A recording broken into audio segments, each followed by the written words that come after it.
Hello बच्चों party, आप सभी लोगों का आज की इस क्लास में तहे दिल से स्वागत करता हूं। प्यारे बच्चों, आज की इस क्लास में फिर हम एक नया सा थ्योरम लेके आए हैं जो कि अगेन मैं कहूंगा आपके एनसीईआरटी में नहीं मिलेगी। आरडी शर्मा का थ्योरम है, लेकिन अगर आप इस टाइप के क्वेश्चन कर लेते हैं, इस टाइप के थ्योरम्स को प्रूव कर लेते हैं, तो आपको एनसीईआरटी के क्वेश्चन करने में कोई प्रॉब्लम नहीं आने वाली है। ठीक है बच्चे, तो चलिए स्टार्ट करते हैं पहले थ्योरम से। थ्योरम है क्या? Two chord AB and AC of a circle are equal. It means बेटा ये कॉर्ड AB और AC आपस में क्या है? इक्वल है। Prove that centre of the circle lie on the angle bisector of angle BAC। ये जो एंगल बाइसेक्टर है BAC का, इसके एंगल बाइसेक्टर पे हमारा सेंटर लाई करता है इसका सर्कल का। ठीक है, पहले मुझे एक चीज और आप लोगों को कहना चाहूंगा। मैक्सिमम बच्चों की कंप्लेंट आती है, सर आपकी वॉइस क्या हो रही है, गूंज रही है। तो इस वीडियो को इतना फैला दो बेटा कि वॉइस इतनी अच्छी क्वालिटी की आए कि ये बोर्ड भी आपका अच्छी क्वालिटी का हो जाए।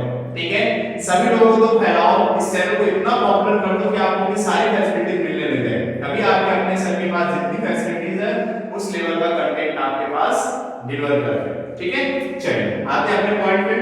Circle lie on the angle bisector of angle BAC। ये जो एंगल बाइसेक्टर है, it means this angle is equal to this. हमारा सेंटर यहां पे लाई करेगा। ठीक है, चलिए देखते हैं बेटा what is given. Given that में हमारे पास दो पॉइंट है। क्या क्या है हमारे पास? है बेटा AB is equal to AC। AB हमारा किसके इक्वल है? AC के। इस पॉइंट को हम क्या नाम दे देते हैं? D। एंड हमारे पास गिवन है बेटा angle CAD is equal to angle BAD। ये दो एंगल भी हमारे पास क्या है? इक्वल दे रहे हैं। What we have to prove? We have to prove this line, जिसे हम क्या नाम दे देते हैं? E। ये जो AE लाइन है, ये इस सर्कल के सेंटर से होते हुए पास होगी। ठीक है बेटा, चलिए देखते हैं क्या करेंगे। To prove line AE passes through the center of circle, passes through the center of circle, center of circle, circle के सेंटर से पास होता है। क्या करेंगे बेटा हम लोग? ध्यान दीजिएगा, पहले मैं कॉम्बिनेट करूंगा। क्या कॉम्बिनेट करूंगा, क्यों कॉम्बिनेट करूंगा, ये सारी चीजें एट द एंड में आपको एक्सप्लेन करूंगा। ठीक है बेटा, मैं क्या फिक्स कर रहा हूं? In a triangle ACD and triangle ABD। ACD और ABD इन्हीं दोनों ट्रायंगल में हम बात करने वाले हैं। ठीक है, what we have given that AB is equal to AC। हमारे पास गिवन दैट में क्या है बेटा? AB जो है हमारा AC के क्या है? Equal. Second one is AD is equal to AD। Reason क्या होगा बेटा? कॉमन, दोनों ट्रायंगल में कॉमन है and this data is given. ये AD जो है बेटा दोनों ट्रायंगल में क्या है? कॉमन। ठीक है, and the last one angle BAD is equal to angle CAD। Reason will be given.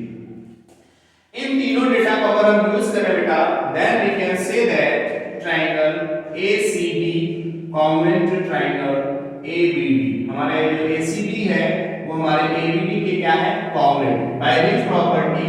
By side angle side congruency criteria. Side angle side congruency criteria से दोनों ट्रायंगल क्या हो जाएंगे? कॉन्ग्रुएंट हो जाएंगे। क्लियर है बेटा? अब हम देखते हैं ये दोनों ट्रायंगल कॉन्ग्रुएंट हो गए, then we can say that CD is equals to BD। We can say that CD is equals to BD। अब बेटा ये जो BC हमारा है, ये हमारे लिए किसका काम कर रहा है? सर्कल के किन्हीं दो पॉइंटों को ज्वाइन कर रहा है। तो ये हमारा क्या होगा बेटा? कॉर्ड होगा। क्या होगा? कॉर्ड। और कॉर्ड को दो इक्वल पार्ट में डिवाइड करने वाली लाइन वही होती है बेटा जो सेंटर से होते हुए पास होती है। इससे पहली वाली क्लासेस अगर आप देखेंगे तो उसमें हमने एक थ्योरम किया था, a line which drawn from center of a circle perpendicular on it। इस पे अगर कोई परपेंडिकुलर ड्रॉ की जाती है तो इसको क्या करेगी? दो इक्वल पार्ट में डिवाइड करेगी। तो बेटा अगर हमने इन दोनों ट्रायंगल को कॉन्ग्रुएंट प्रूव कर लिया तो हमने CD is equal to BD तो कर ही दिया। CD is equal to BD। अगर हमें परपेंडिकुलर ड्रॉ करना होगा बेटा तो हम क्या कर सकते हैं? Angle ADC is equal to angle ADB। ये भी किससे? ये दोनों कैसे होंगे बेटा? By CPCT। कैसे होंगे बेटा? By CPCT। अगर ये दोनों पोर्शन बाय CPCT होंगे बेटा, we can say that angle ADC plus angle ADB is equal 180 degree. Region will be linear pair.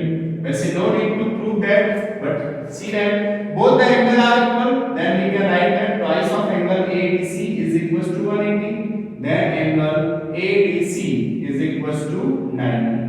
Angle ADC क्या हो गया 90. अब हमारी थ्योरम पूरी तरीके से प्रूव हो चुकी है.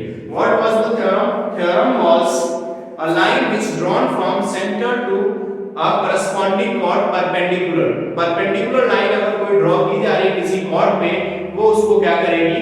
बाइसेक्ट करेगी. यहाँ पे हमने बाइसेक्ट ऑलरेडी प्रूव कर दिया. हमने ये भी प्रूव कर दिया कि ये जो लाइन है इसमें क्या है? Perpendicular. It means it is definitely true. It will passes through the center of a circle.